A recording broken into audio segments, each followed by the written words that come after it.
that we can become truly independent and dignified people. We cannot be called dignified and independent when, instead of putting our destiny in the might of the Almighty Allah's custody, we look of satanic powers that be, whose only objective for humanity is to glorify all that is evil and ungodly. These so-called world powers of today's world, comprising racists, homosexuals, devil and material worshipping perverts, bent on the continuous sucking of African blood and resources to perpetuate decadence, abject poverty, violence, and mayhem in Africa, cannot be listened to by Allah-worshipping people like us, more so be taken for masters.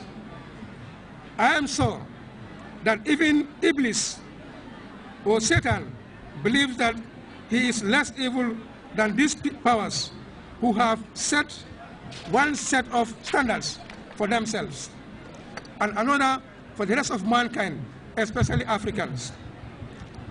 Fellow Gambians, I am sure you will agree with me that national pride and independence are meaningless without one's ability to rely on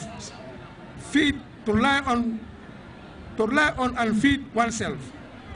Therefore, as we celebrate this independence anniversary, let us take this solemn and sacred responsibility to grow what we eat and eat what we grow. For a country to be highly developed, secure, peaceful, stable, and independent, it must be a very healthy country. We cannot assure a healthy Gambia as long as we do not grow what we eat and eat what we grow. In fact, eating what we do not grow, which means eating what we do not know, is detrimental to the attainment of a healthy nation and, by extension, a wealthy nation.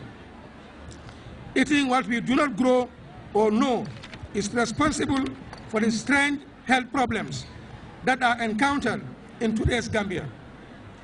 Our traditional Gambian dishes or foods are being replaced by unhealthy and, for most Muslims,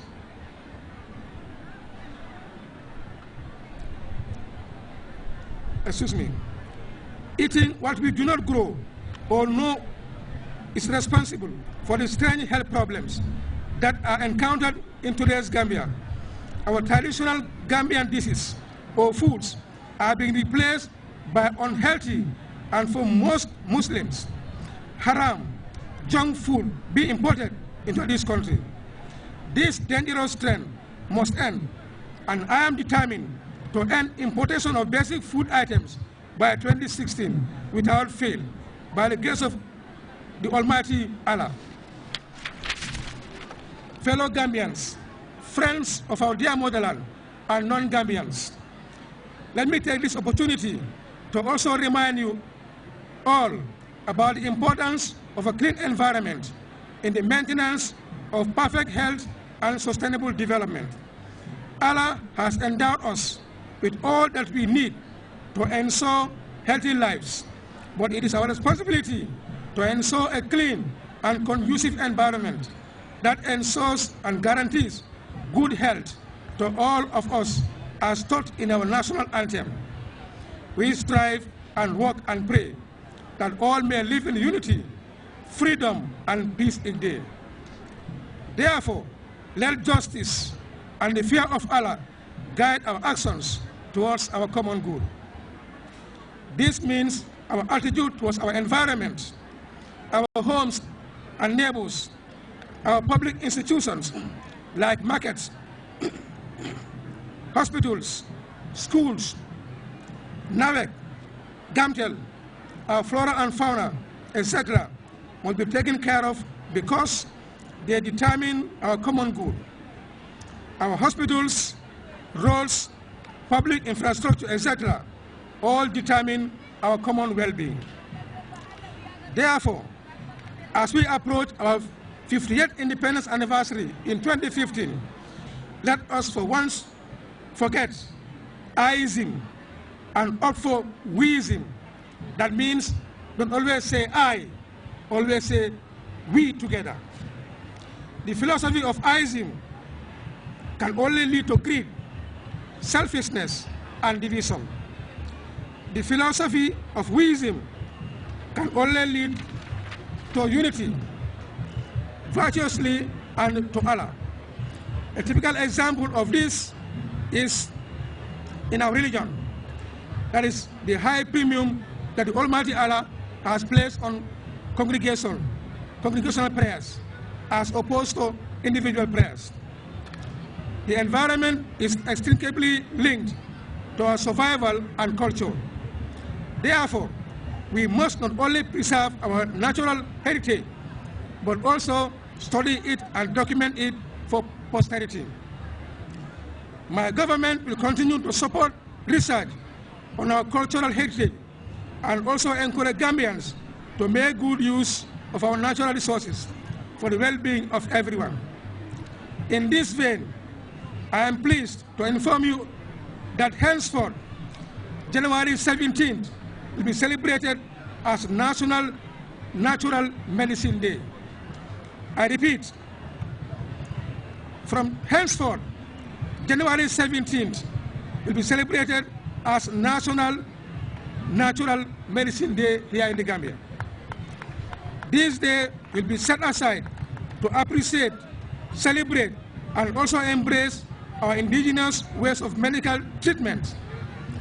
While celebrating this day for the glories of our rich past, it should also be a moment for further reflection, thought, and research for the improvement of our indigenous knowledge of natural remedies for their adaptation in a dynamic and increasingly materialistic commercial world. Fellow Gambians, friends of the Gambia, on the international front, the Gambia will continue to pursue a foreign policy based on equity and genuine friendship with the rest of the world. Such friendship must be anchored on mutual respect and the inviolability of our sovereignty and independence. We are not against any country or race, but we demand absolute respect for our religious values from all nations, regardless of size or race, wealth or ideology. In interacting with the rest of the world, we shall continue to jealously guide our independence and sovereignty.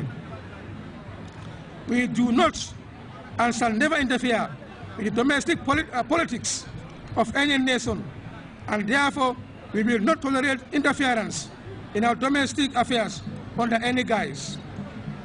Our Islamic faith is precious, and we shall guard and preserve it by all means necessary. While we wish to maintain peaceful relations with all countries near and far, we will never accept any ungodly, satanic, and anti-human behavior as a way of life or a human right. Homosexuality will never be tolerated, and in fact will attract the ultimate penalty, since it is intended to bring humanity to an inglorious extinction. We will fight these vermins called homosexuals or gays the same way we are fighting malaria causing mosquitoes, if not more aggressively. We will therefore not accept any friendship, aid, or any other gesture that is conditional on accepting homosexuals or LGBT, as they are now baptized by the powers that promote them. As far as I'm concerned, LGBT can only stand for leprosy, gonorrhea, bacteria, and tuberculosis, all of which are detrimental to human existence. Let me also make it very clear that Gambia will not spare any homosexual, and therefore no diplomatic immunity will be respected for any diplomat who is found guilty or accused of being a homosexual. We will also not accept diplomats that are homosexuals. Fellow Gambians,